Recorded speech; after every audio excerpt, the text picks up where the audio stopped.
اعوذ باللہ من الشیطان الرجیم بسم اللہ الرحمن الرحیم۔ السلام علیکم ورحمۃ اللہ وبرکاتہ۔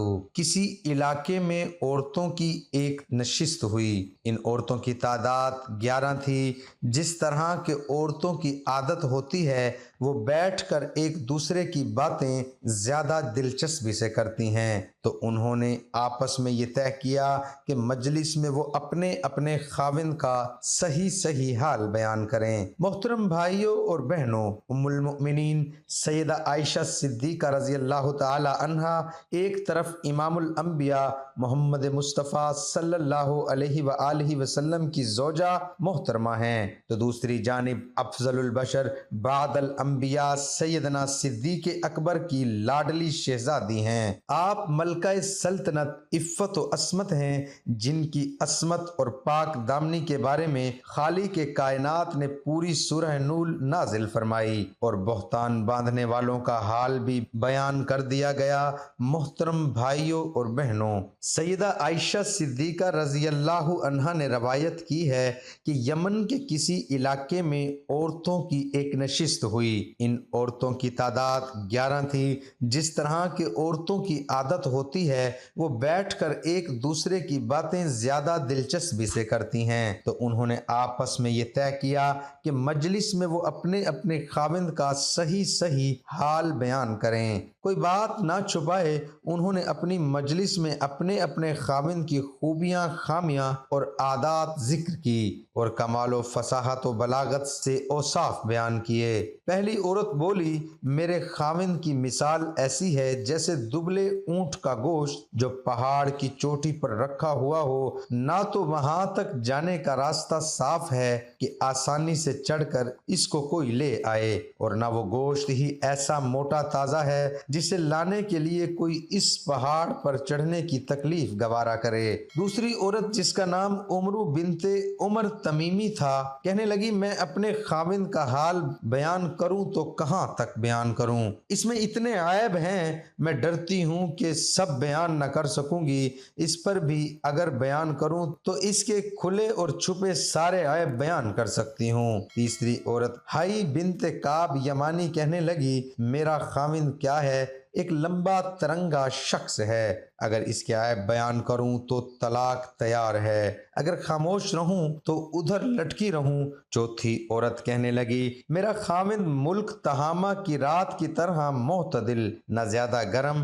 نہ بہت ٹھنڈا، نہ اس سے مجھ کو خوف آتا ہے نہ اکتاہٹ ہوتی ہے۔ پانچویں عورت کہنے لگی کہ میرا خاوند ایسا ہے، گھر میں آتا ہے تو وہ ایک چیتا ہے اور جب باہر نکلتا ہے تو شیر کی طرح ہے، یعنی جو چیز گھر میں چھوڑ کر جاتا ہے اس کے بارے میں پوچھتا ہی نہیں کہ وہ کہاں گئی، اتنا بے پرواہ ہے، جو آج کمایا اسے کل کے لیے اٹھا کر رکھتا ہی نہیں، اتنا سخی ہے۔ چھٹی عورت کہنے لگی کہ میرا خاوند جب کھانے پر آتا ہے تو سب کچھ چٹ کر جاتا ہے اور جب پینے پر آتا ہے تو ایک بوند بھی باقی نہیں چھوڑتا، اور جب وہ لیٹتا ہے تو تنہا ہی اپنے اوپر کپڑا لپیٹ لیتا ہے اور الگ پڑ کر سو جاتا ہے، میرے کپڑے میں کبھی ہاتھ بھی نہیں ڈالتا کہ کبھی میرا دکھ درد کچھ معلوم نہیں کرتا۔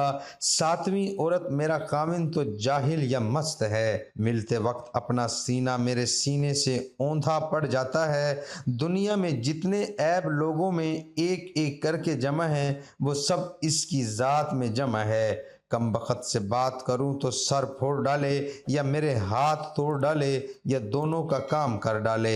آٹھویں عورت ان باقی عورتوں سے کہنے لگی، میرا خاوند چھونے میں خرگوش کی طرح نرم ہے اور خوشبو میں سونگھوں تو زعفران جیسا خوشبودار ہے۔ نویں عورت کہنے لگی، میرے خاوند کا گھر بہت اونچا اور بلند ہے، وہ قد آور اور بہادر ہے، اس کے ہاں کھانا اس قدر پکتا ہے کہ رات کے ڈھیر جمع ہیں، غریبوں کو خوب کھلاتا ہے، لوگ جہاں صلح و مشورے کے لیے بیٹھتے ہیں یعنی پنچایت گھر، وہاں سے اس کا گھر بہت نزدیک ہے۔ دسویں عورت کہنے لگی، میرے خاوند کا کیا پوچھنا، جائیداد والا ہے، جائیداد بھی کیسی بڑی جائیداد ایسی کسی کے پاس نہیں ہو سکتی۔ بہت سارے اونٹ جو جا بجا اس کے گھر کے پاس چلتے رہتے ہیں اور جنگل میں چرنے کم جاتے ہیں۔ جہاں ان اونٹوں نے باجے کی آواز سنی بس ان کو اپنے ذبح ہونے کا یقین ہو گیا۔